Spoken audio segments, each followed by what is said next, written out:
Welcome to बिटेनिंग। साथ में मिलके शुरू करते हैं जिंदगी की दूसरी इनिंग। आज का एक आर्टिकल थोड़ा सा एक ही आर्टिकल कवर करेंगे। संडे का दिन है, स्पेशल है। और वैसे भी आप लोग इंडिया न्यूजीलैंड का मैच देख रहे हो और आई एम श्योर के बहुत इंटरेस्टिंग पड़ाव पे मैच है। तो थोड़ा सा इसको क्विक रखेंगे। देखिए, बिटकॉइन को लेके काफी सारे लोग अलग अलग नरेटिव्स दे रहे हैं कि ईटीएफ आ रहा है। ईटीएफ तो डेफिनेटली सबसे बड़ा एक पॉइंट है जो फ्यूचर में अगर ईटीएफ अप्रूव हो जाता है तो वो बिटकॉइन के लिए बहुत बुलिश है, क्योंकि ये समझिए कि ईटीएफ के इतने बड़े जो एसेट मैनेजर्स हैं यूएस के अंदर, अगर वो ईटीएफ को अगर 1% भी अपना एलोकेट करते हैं तो आप सोच सकते हो कि वो बिटकॉइन के लिए कितना बुलिश है। ईटीएफ तो है। साथ में मैंने ये भी आपको बताया था कि एक और न्यूज़ जो मैंने आपको पहले भी कवर करके बताई थी कि अकाउंटेंसी पॉइंट ऑफ व्यू से अब वहाँ पे जो कंपनीज हैं, वहाँ पे अब पहले बिटकॉइन को क्या करते थे, जब अपनी बुक्स में रखते थे और अगर बिटकॉइन का वैल्यू गिर जाती थी तो आप अकाउंट्स में जो उसकी वैल्यू गिरी है उसी को बुक कर सकते थे, शो कर सकते थे, चाहे बिटकॉइन रिकवर भी कर जाए। लेकिन अब वहाँ पे बिटकॉइन की जो है मार्केट वैल्यू पे अब आप उसको वैल्यू करते हो बैलेंस शीट के अंदर, जो मार्केट की फेयर वैल्यू है। पहले ऐसा नहीं होता था। पहले अकाउंटेंसी पॉइंट ऑफ व्यू से बिटकॉइन को जो वैल्यू करते थे बुक्स में, वो उसकी जो लोएस्ट वैल्यू है, ऑल टाइम लो वैल्यू, उसके उसको बुक करते थे, इवन इफ अगर वो एसेट रिकवर कर जाए प्राइस में। राइट, तो ये दो चीजें बड़ी इंपॉर्टेंट है यूएस की। अगर हम डेवलपमेंट में देखें तो अकाउंटेंसी पॉइंट ऑफ व्यू से ये एक 2024 से ये एप्लीकेबल हो जाएगा। ईटीएफ अगर 10 जनवरी तक कुछ ना कुछ वर्डिक्ट आ जाएगा, जेपी मॉर्गन भी कह रहा है कि 10 जनवरी तक कुछ ना कुछ रिजल्ट आ जाना चाहिए। ईटीएफ को लेके काफ़ी सारे अपबीट हैं, बहुत सारे एसेट मैनेजर्स हैं, वो वेट कर रहे हैं इस चीज़ की, अपनी एप्लीकेशंस को रिवाइज कर रहे हैं। एसईसी बोलता है कि ये चेंज करो, वो चेंज कर देते हैं इमीडिएटली। सारे के सारे मतलब अपबीट हैं। पूरी दुनिया में ये माहौल है, अमेरिका में माहौल है कि बिटकॉइन का ईटीएफ अप्रूव हो जाना चाहिए। ये पॉइंट तो आप सब जानते हो, पहले की वीडियोस में भी मैं कवर कर चुका हूँ।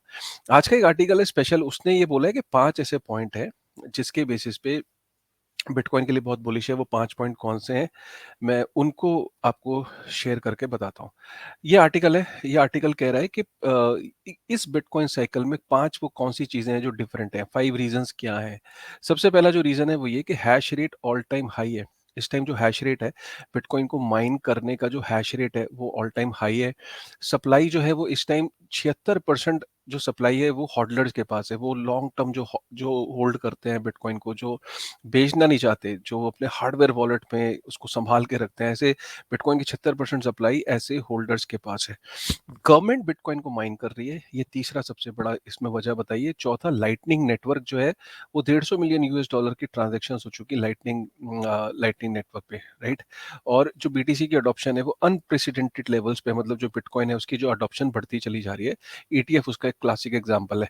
सो पहला अगर हम देखें तो ये आर्टिकल ये कह रहा है कि जो बिटकॉइन का हैश रेट है, राइट, ये लास्ट टाइम मतलब जब बिटकॉइन अपने ऑल टाइम हाई पे गया था 69,000 यूएस डॉलर पे, उस टाइम जो हैश रेट था उससे 3 गुना ज्यादा है इस वक्त हैश रेट। इसका मतलब ये है कि जब बिटकॉइन अपने ऑल टाइम हाई मतलब 69,000 यूएस डॉलर पे गया था, उस टाइम जो हैश रेट था उससे भी 3 गुना ज्यादा पे हैश रेट है इस वक्त।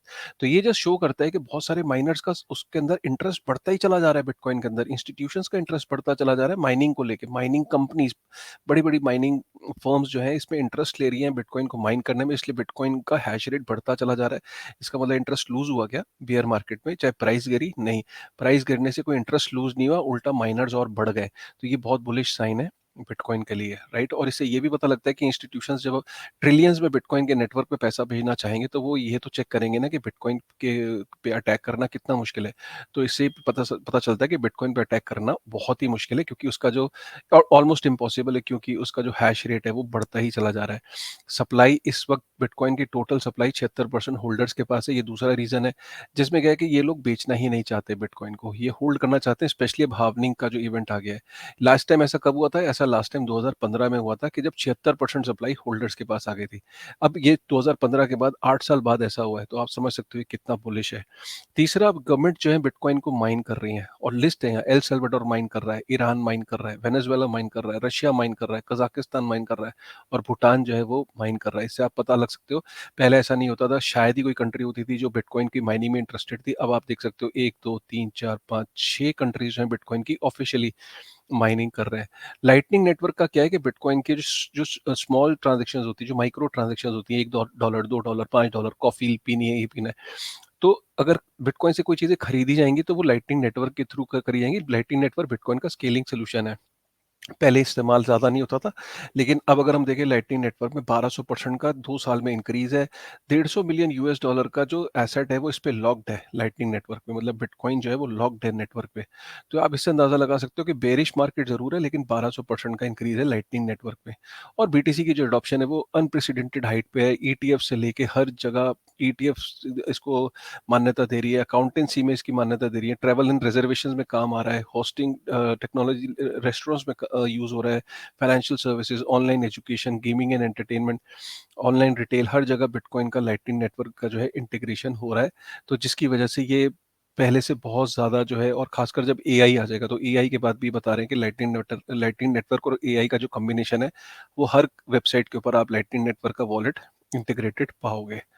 तो इससे ये पता लगता है कि जो ओवरऑल जो डेवलपमेंट्स हैं, वो बिटकॉइन के प्रति, मैंने आपको जो 5 और 2 पॉइंट जो स्टार्टिंग में बताए, 6-7 पॉइंट अगर आप समझोगे तो आपको ये रियलाइज़ होगा कि नहीं, बिटकॉइन जैसे ही एक पॉजिटिव सेंटीमेंट, एक बुलिश सेंटीमेंट बनेगा, तो इस बार की जो साइकिल है वो पिछली साइकिल से बहुत डिफरेंट है। हर बार आपने डायलॉग सुना होगा, लेकिन इस बार जो नंबर्स हैं, जो फैक्ट्स हैं, मैंने आपके सामने प्रेज़ेंट किए।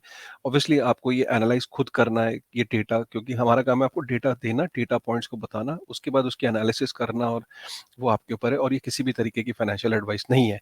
तो आपको कैसा लगा आज का वीडियो? प्लीज़, छोटा-सा वीडियो है, इंडिया न्यूज़ीलैंड का मैच है, एन्जॉय करो, वीडियो को लाइक कर दो, सब्सक्राइब कर दो, बेल आइकन प्रेस कर दो। With this thought, thank you very much यार।